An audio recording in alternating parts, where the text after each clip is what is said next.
Hi, everyone. Welcome to the session.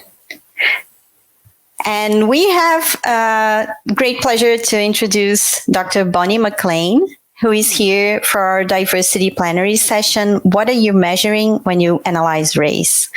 So Dr. Bonny McClain is a member of the National Press Club, 500 Women Scientists, Investigational Reporters and Editors, and Association of Healthcare Journalists, allowing access to a wide variety of health policy and health economic discussions. Her research targets judgments about social determinants, racial equity, and elements of intersectionality to illuminate the confluence of metrics contributing to poverty. Bonny is a Tableau user group leader and data analytics professional working to improve data literacy through education, Python, and Tableau prep tools, exploring large data sets and curating empathetic answers to larger questions, making a big world seem smaller. Welcome, Dr. Bonny. We are incredibly happy to have you here. Hi, can you hear me? Yes. What I use this slide for, I'm assuming you're looking at like little raindrops on an image. And, you know, what we're looking at here is really, things aren't really clear, right? Our perception isn't always clear. And what we're looking at here is data is biased, right? I mean, even people say, really, raw data is biased too? Yes, it is. I'm going to stop a second. Do you see my screen still? Yeah, we do. Oh, okay, because my webcam just went off, so I won't worry about that then. Okay, let's just start from scratch here. So what I like to use this is, you know, you can't really see. You may be able to squint at this image and you see there's something out there, but your vision is sort of skewed. It's not crystal clear. So I use this slide as a reminder that data is biased. You know, it is, even if it's raw data. People are like, well, how's raw data biased? Raw data is biased because you made the decision what you were going to bring to the conversation.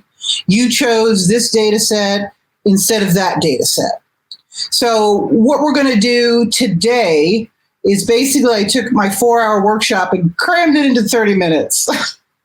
So get excited about that. No, but what I wanted to tell you guys is that, you know, I travel all over the place talking about data literacy, mostly in the healthcare sphere, but because of the wide variety of my experiences, and with COVID-19, I've been doing a lot more workshops. So I wanted to bring some highlights together because, you know, we can't do better with data if we don't know what we don't know. So this presentation is really a journey through questioning things that maybe we didn't even know we didn't know.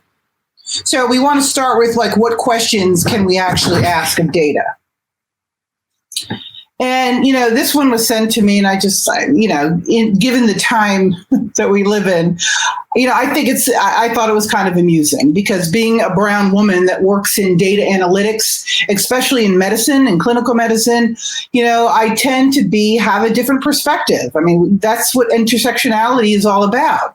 We don't walk in a room, and data doesn't follow the same way. You can't go and study poverty and just look at income, right? You have to consider other things. And same thing with intersectionality. You have your gender, you have your culture, you have your race, you have your experiences, you have your work lens, your work perspective. You know, we're all different. And that's why a lot of times when I speak with younger students and grad students, they feel like they don't have much to offer.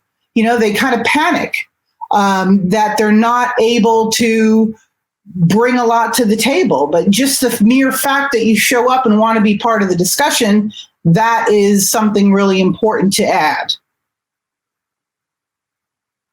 Now, usually in my workshop, this is on a big screen, and I have to tell you, not everybody sees this.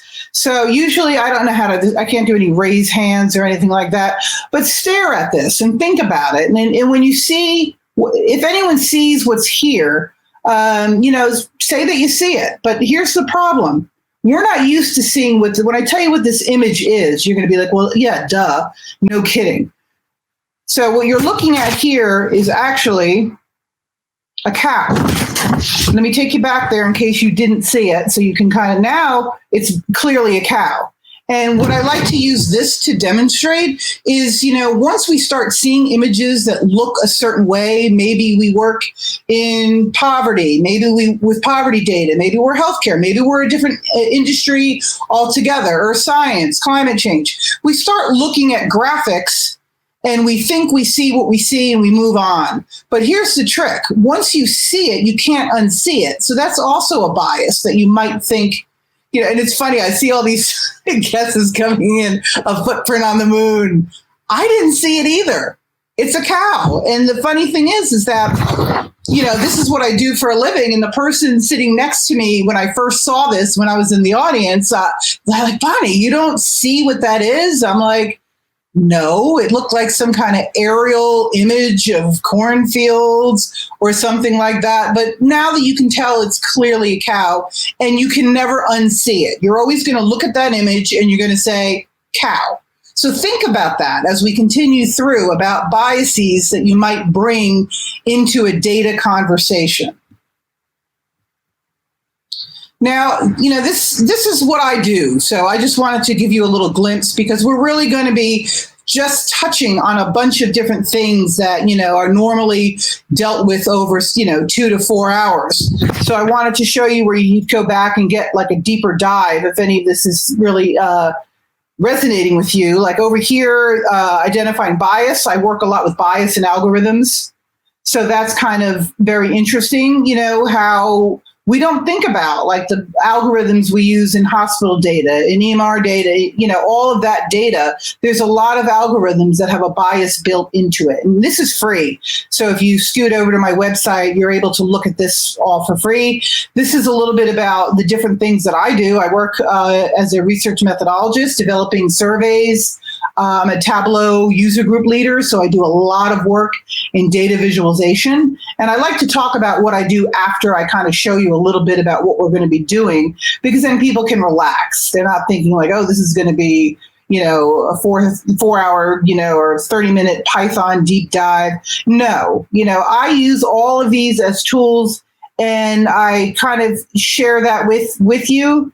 I've done a lot of Tableau training, as you can see here. I've done the Columbia School of Executive Education at the Engineering School and Applied Data Analytics. I teach workshops, all kinds of things that kind of inform my perspective. And, I like to throw this slide in early on, too, because some people that are here, I saw a lot of the beginning workshops in SciPy. A lot of people are coming to the conversation and they're brand spanking new. And it's very easy to get intimidated by Python. When I took the Columbia School of Engineering program, I want to be able to tell you, wow, that was a great life-changing experience. It was the hardest thing I ever did, because really, they sort of had the resources there for you, but not really.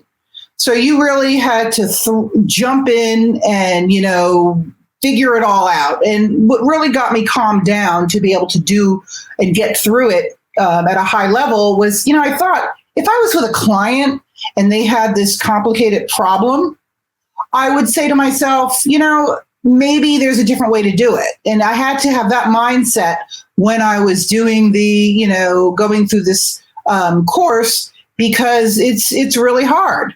But, basically I started off in exercise physiology, pivoted to a doctorate in chiropractic, went back to school when my kids were young and got, did a thesis on population genetics, pivoted again and became a consultant working in medical writing and HIV and AIDS. And then I did the data, and I really wanted to stop and focus on the data. And that's what Datamonger is. That's my data home. And it grew out of me being a medical writer and people telling me not to worry about the data. And I'm like, well, if I don't understand the data, what is it I'm writing about?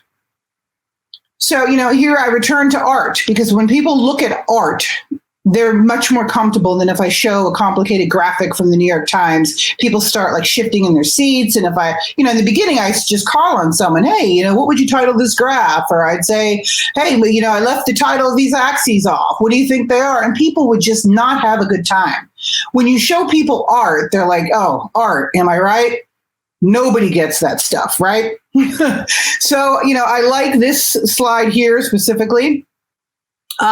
This is my Kronofsky, and RBG, and you'll kind of figure out maybe what that stands for as we go through. But, what's obvious to most of us when we look at this is we see the large animals, right? You can see an elephant, you can see their outline. Now, when I throw a red filter on it, you see a lot of things that you really didn't know were hiding in the complexity of that image. So, this all applies to graphics as well. We see some snakes, there's a little monkey, things become clearer when you have a different filter. And filter are our biases, our heuristics, maybe a limited scope of knowledge that we have at a particular moment that we need to expand upon. And if I throw a green filter on here, you see more of the plant life, the vegetation. This is all that original image that we looked at. And then the blue, and we see all the little monkeys around. So I like to tell people in the same way that there are filters on a single picture, we all come into the conversation with our own filter. And that's why, I wanted to take our time together today to level set people around their data. Still no cow. I'm disappointed. I have to stop looking at your chats because you're all cracking me up. Now, this is a little piece of, I had to throw some, Python in here. I'm also a journalist, like Melissa mentioned, I'm a member of the National Press Club in Washington, D.C., and I teach journalists how to find stories. And so something that I did really quickly and recently was show them how to do a network analysis, with a Twitter API and just looking at things like this. What you're looking at here is Black Lives Matter. So I just, things like this you can really pull up relatively quickly and share. So, this is just a little bit of code that we, and then you start looking at relationships. Actually, this one is not Black Lives Matter. I did another one for the Me Too movement. So I put that one here, and you can look at the edges and the nodes and get some information about what people are talking about. Because what you see here is the co-occurring words in tweets. And you can pull those out, right? You can pull them out and you can look. Maybe this one is, I don't know. I have a couple of these that I run. Whenever there's a trending, oh, look, they're both in here. This is the other one. This must be the Me Too one. But, it's once you get it, you get the idea. But they're very useful when, people are trying to have story ideas that might be a little deeper than what's just the low-hanging fruit. All right, I need to manually move past this. There we go. So now when we look at this, and this is another one of those filters, when we start talking about poverty, a lot of times, we just go look at employment data. We think about, how much is somebody making, and we declare that. But what we've done in deeper and more granular analyses is we notice you can actually look at upward mobility in the United States as a better tracker. And if you look at this chart here, this is the average individual income rank for males. And this is parents that are earning, $25,000. So when you look, this is very obvious to look and see where these pockets are, where there's less income. And this is really important. If you're working in, I tend to work in health policy, health economics. When you look, you can see these buckets of areas that need some sort of an intervention. And this is something a little more elaborate than if you just went to a CSV file or you just looked at some output. There's a lot of deeper information here. This is a website that, you should, if you're somebody who looks for data, this is a big website for that sort of thing because you can look and find things. And the best thing about it is when you find really good data here that's clean, you can actually download it yourself, and then you could pull it into whatever your tool of choice is. So you can create your own data story and you can look. A little zoom up, please. Let me see. I don't know how to make you be able to see that because it fills my whole screen. But I'll be sharing this with you. If you reach out to me, I'll show you how to get hold of me. And if you want to see this, I can zoom it up for you. But this is very important because a lot of times, especially with how I work, what I tend to do is if you formulate a data question, right? If you guys are working in Python and things like that, you're likely doing that already. But a lot of time, here's the website. It's Opportunity Insights. It's an economic tracker, and it goes really, really deep. We spend time doing capstone projects in some websites like this. Like in a workshop, you might have 3 of these different websites, and then you pick your own capstone, and we create a visualization by downloading the data. This way we don't have to spend a lot of time where we have to clean up data if that's not the point of that specific workshop. So what's really interesting here is you have to formulate your data question, and then you have to think about the data that you need to be able to answer that question. And here's where it gets tricky, because you have to bring all the data to the conversation, not just the data that supports your hypotheses. We have to be able to hold a tension between what we think, what we hope we'll find. You have to be able to bring data in that might contradict your premise. Now, this one is great. This one you won't see on the website, but what's interesting here is this is the same scale, the same data split out. This all lives on one overlaying graphic. But if I filter it by race, what do you notice? I mean, it looks like it's 2 different graphics. Most of these were done in Tableau, because that's just kind of my area of expertise. So, and this was actually borrowed from the Opportunity folks there. It's just not something that they have on their website. But these is a very interesting way of looking at an average income at age 35 for men whose parents earned, who were in the 25th percentile. And you can see by looking at the scale, it looks like 2 different maps, 2 different countries. Back to the art, folks. She's not a cow. This is Mrs. John Winthrop.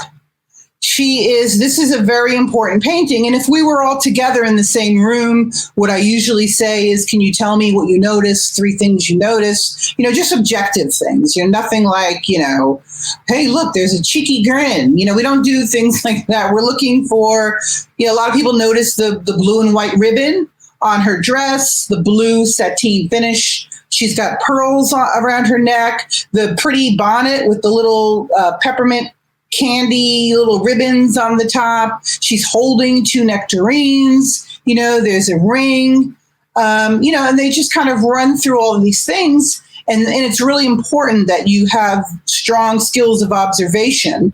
And a lot of these images are used to teach medical students and military at the highest levels, things that they might not see.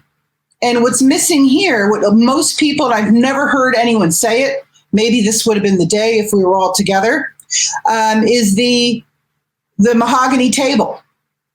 Most people, a small percentage of people mention the chair behind her, but hardly anyone ever mentions the mahogany table. And here's why it's important. I mean, as an artistic element, yes. I mean, look, the reflection. Look how the painter actually duplicated the reflection so accurately. But what happens when a mahogany table is left out is it's not always a mahogany table. It could be a set of, blood tests that were called into the lab that somebody forgot to put into the report. It could be some comorbid diagnosis that you forgot to mention.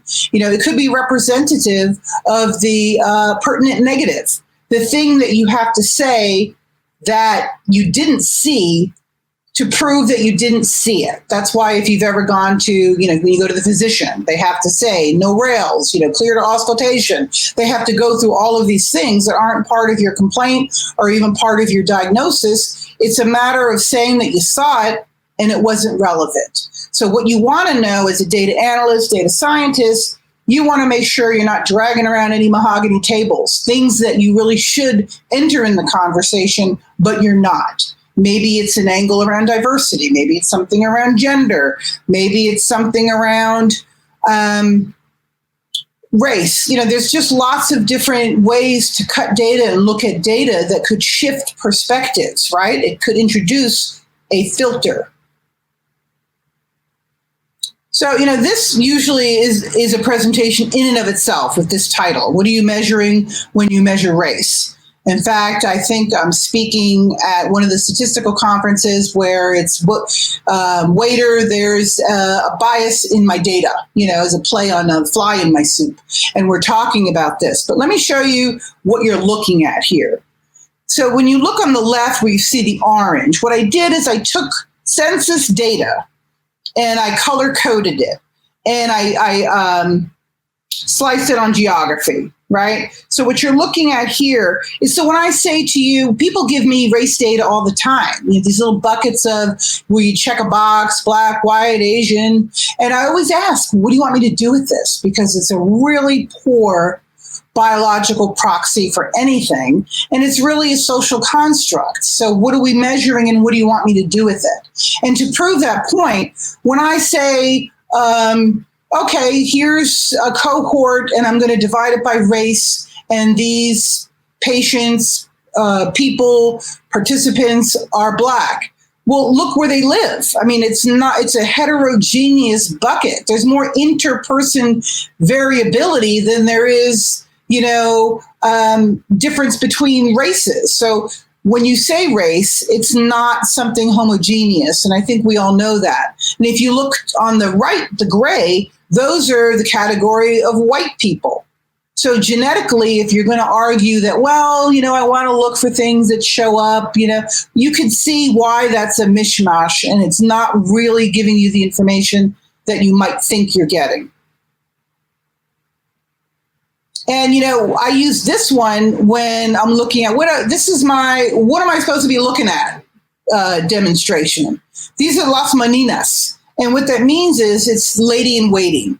But what we usually do is we try to think about what are we supposed to be seeing in this graphic, data visualization, chart, whatever. What is going on and what's the point?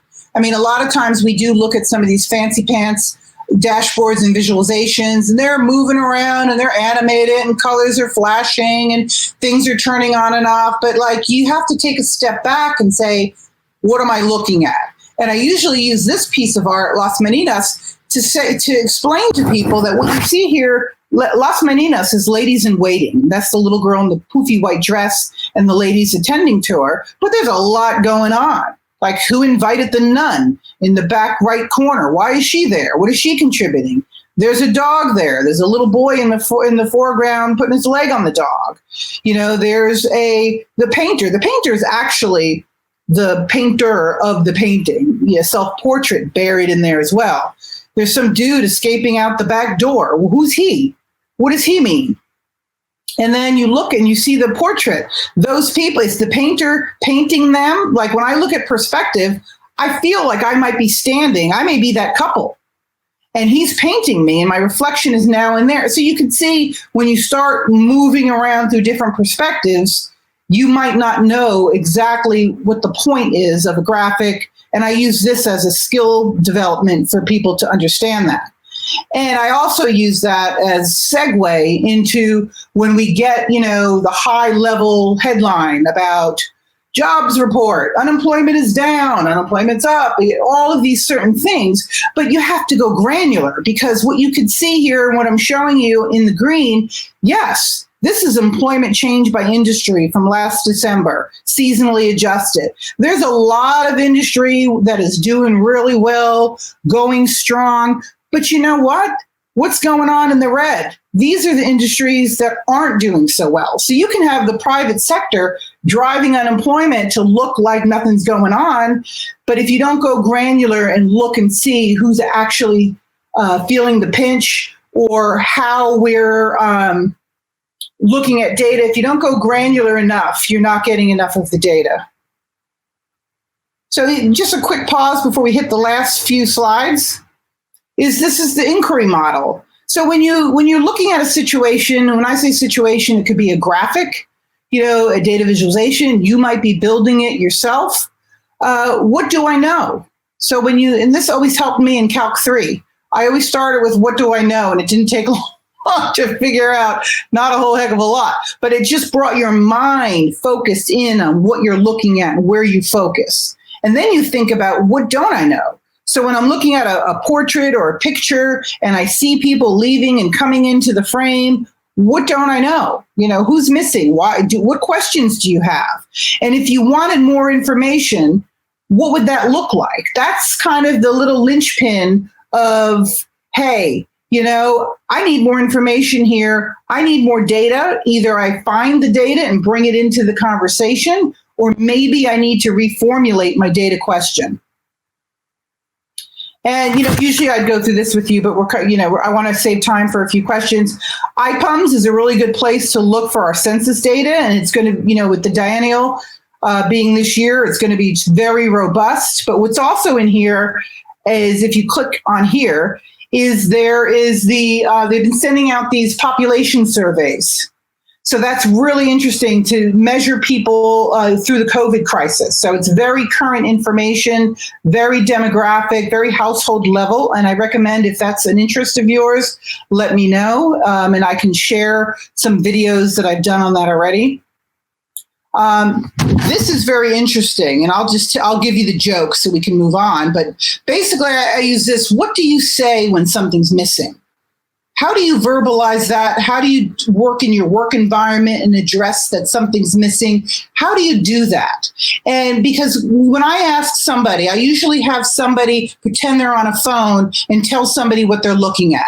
And they'll say, well, there's glass, there's a window, there's like maybe a shape in the middle there. I don't know what's going on. There's a string. Very few people say half the image is missing. This is an Ellsworth Kelly, and what's really interesting about it is he's actually in the picture. If you look down here, these are his legs. So I use this to remind people to see how we articulate when something's not there. And this is really, really important here. This is sort of like missing data sets. So, if I work as a journalist, there's, data that's freely available that we all can get to and access. And that's great. And then there's data where you need a Freedom of Information Act to go get it. And then there's data that isn't even collected. And why isn't it collected? That's kind of scary. There's lots of reasons for not collecting data.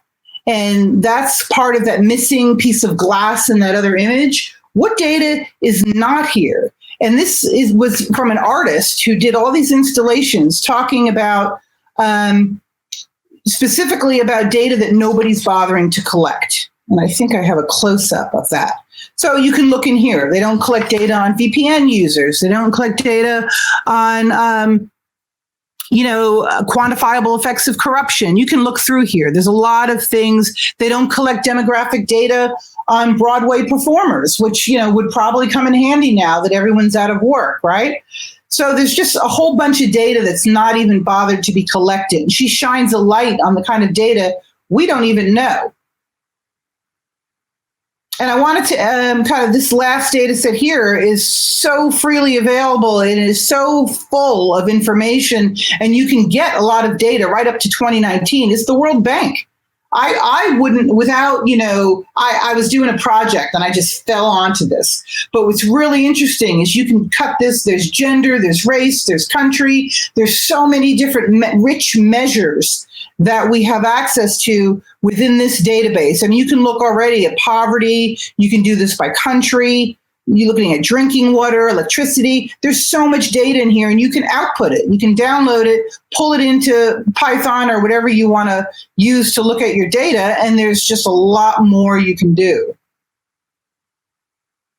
And, data.gov, I found, I know where I found this one. I mean, this just goes, my industry is medicine and healthcare, but I mean, whatever your industry is, you can find things here. You can go down to the county level. You can search through here and find so much. Another resource that I didn't have time to put in here was if you go to the Kaggle website where they host all of those contests. They put clean data in there for you. And the topics are great for playing around with. That's what I use in workshops that I teach. And, kind of back to that diversity part, when you're looking at data, this is how I interpret it. This is Mona Chalabi. She's extremely important. one of the most important things about her that I think is that she hand draws all of her graphics because she always wants you to remember there's a human behind it. So in that means there's going to be mistakes, there's going to be things that might not be exactly right, but it's super important to her that that's not lost, but they're just beautiful, beautiful graphics. And, I didn't want to end without showing you, someone's giving a shout out to her. She's phenomenal. This is, when you work as a data analyst, or maybe you're just a curious human, certain things can be a pivot in your professional life. And, Theaster Gates is a famous author. An artist. He does so much. All of those books are from a collection in his library. So if you just want to find out who he is and what he's about, he's just amazing. I also use that as my, my Zoom background. And Visual Intelligence, the book there, is a dear friend of mine. We grew up houses away from each other, and she is the one that got me looking at art in this really innovative way where we can actually have conversations about what we see and what we don't see, and we can apply it to being more intelligent, more visually intelligent. And, maybe these are skill sets that you're like, whoa, that's too much. That's a lot. Oh my gosh, that's a lot. But if you think about it, 20 years from now, or however many years from now, you might be disappointed that you didn't go down this road and kind of dig a little deeper. So I like this Mark Twain quote, which you can read. You don't need me to read, but I can sum it up by explore, dream, discover. And then I'm going to leave it on my last slide in case somebody has any questions, where you can kind of find these things. You can ask me questions here. It's just with all the traveling I do, it's the easiest way to get a hold of me is through Twitter or through the website. There's like a little box that you can kind of reach out and ask questions. But if anyone has any questions and if there's time, I'm happy to see what I can do. Thank you so much, Bonny. And in fact, we do have some questions. So I'll start with the first one. This is from Rich. And he says, I understand that the bias and prejudices are everywhere, stemming from what you ask, how you ask, who you ask, why you ask, etc. So what's the answer to getting to clean data? Is it even possible given the flawed nature of the human condition? I think, instead of making,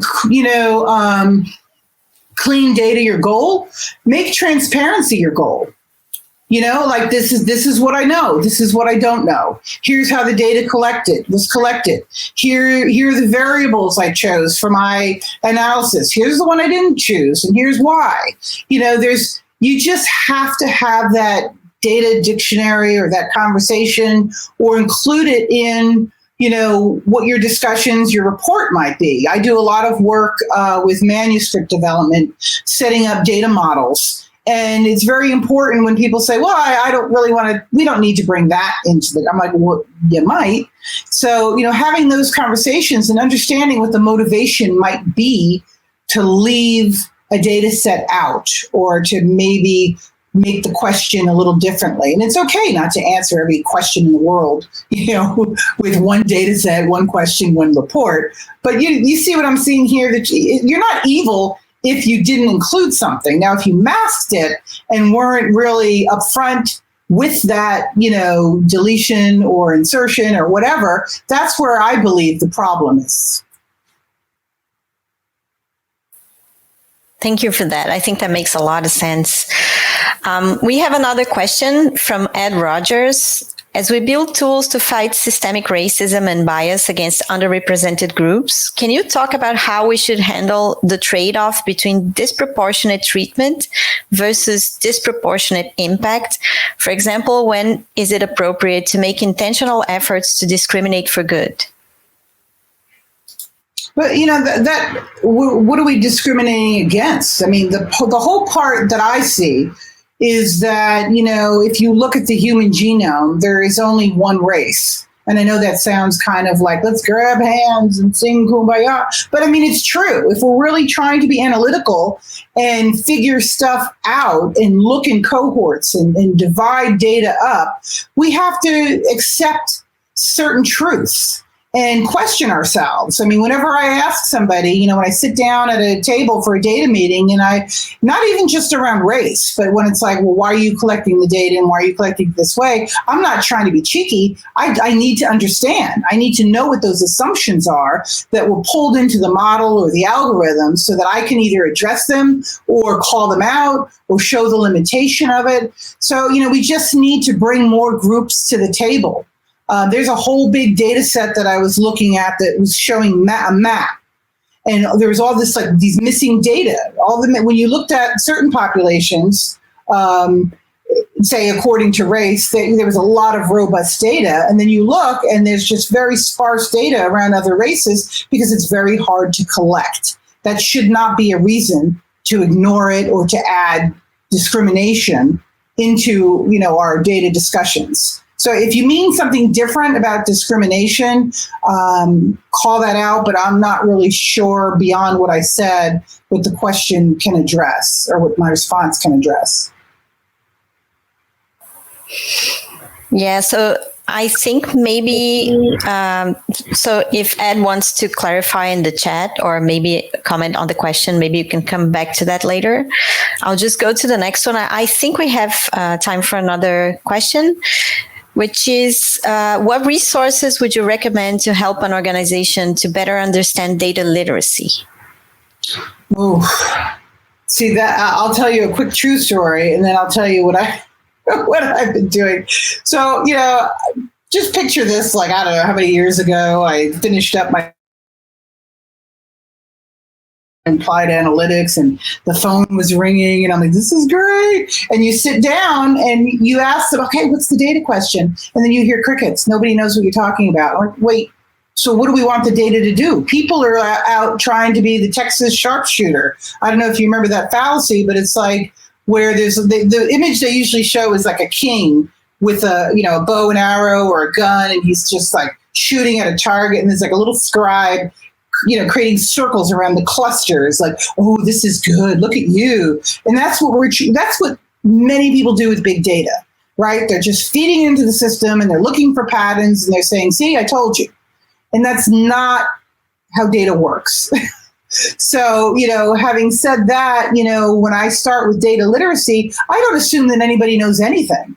I really don't, because my first ASA meeting, the American Statistical Association, everybody was like, tossing back phrases like heterodiscity and all this like fancy statistical stuff. And I stood up as probably one of only a handful non-statisticians in the room. And I said, if you guys are trying to inform each other, well done you. But if you're trying to cross over into like medicine and healthcare and all that, we don't know what you're talking about. Or when you talk, I have to run it through my filter, explain it to people, and then they say, why didn't you just say that anyway? So with data literacy, you can put people on the spot and assess where they are in a moment in time, but I like to just assume. That's why I use art, because it's a safe space for people to kind of communicate and figure stuff out. And then we move into images, that are around in newspapers and, out in the open world. And we start talking about those. But, data literacy, you really need to start at square one because you need everybody on board, in my opinion. Thank you so much. I think we are on time, so I believe we should maybe direct the questions to the chat, or I don't know if Bonny, you're on the Slack for the conference. I don't think so. Oh, I can hop on. Look, you can see my dog back there. My dog's back there. See? That's the joy of doing a conference at home. Yeah. But thank you so much for coming, and thank you so much for the talk. It was really great for us to have this discussion, and I hope we can have more discussions around topics like this at SciPy. So thank you again so much. Thanks everybody who was at the session. And thank you everyone. Come visit over at Datamonger Bonny on Twitter, and I'll be glad to share some of it's Datermonger Bonny with a Y. I'll be glad to share some of the original images because these have been put into Tableau and they're not easy to share, but just reach out. Thank you, and I'll see you around the conference. Thanks for that. Yeah, so I guess that's it for the session. See you later.